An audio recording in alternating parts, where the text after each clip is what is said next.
राधानगरी तालुक्यातील जिल्हा परिषदेच्या प्राथमिक शाळांमध्ये मोठ्या प्रमाणात शिक्षकांची पदं रिक्त असल्याने शिक्षण व्यवस्थेवर ताण निर्माण झालाय।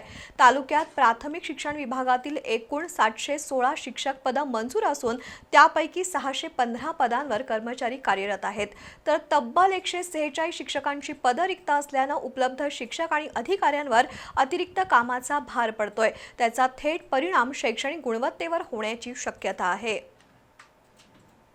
राधानगरी तालुक्यात विस्तार अधिकारी श्रेणी 2 ची 3 पदं मंजूर आहेत। विशेष म्हणजे ही तिन्ही पदं रिक्त आहेत। विस्तार अधिकारी श्रेणी 3 ची 2 पदं मंजूर असून दोन्ही पदं रिक्त आहेत। केंद्र प्रमुखांचीही 7 पदं रिक्त आहेत। त्यामुळे शाळांच्या शैक्षणिक कामकाजावर देखरेख ठेवण्याबरोबरच शिक्षकांना आवश्यक मार्गदर्शन करण्याच्या प्रक्रियेवर परिणाम होत असल्याचं चित्र आहे।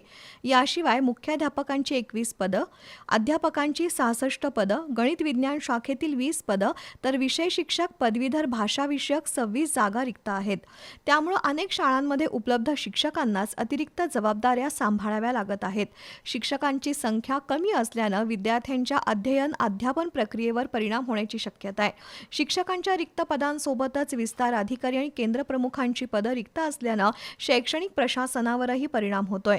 काही अधिकाऱ्यांना अतिरिक्त शाळांचा कारभार पाहावा लागत असल्याने नियमित शैक्षणिक तपासणी, शिक्षकांना मार्गदर्शन, शाळांच्या विविध उपक्रमांचा आढावा आणि शैक्षणिक गुणवत्तेचं मूल्यमापन यासाठी अपेक्षित वेळ मिळणं कठीण बनलंय।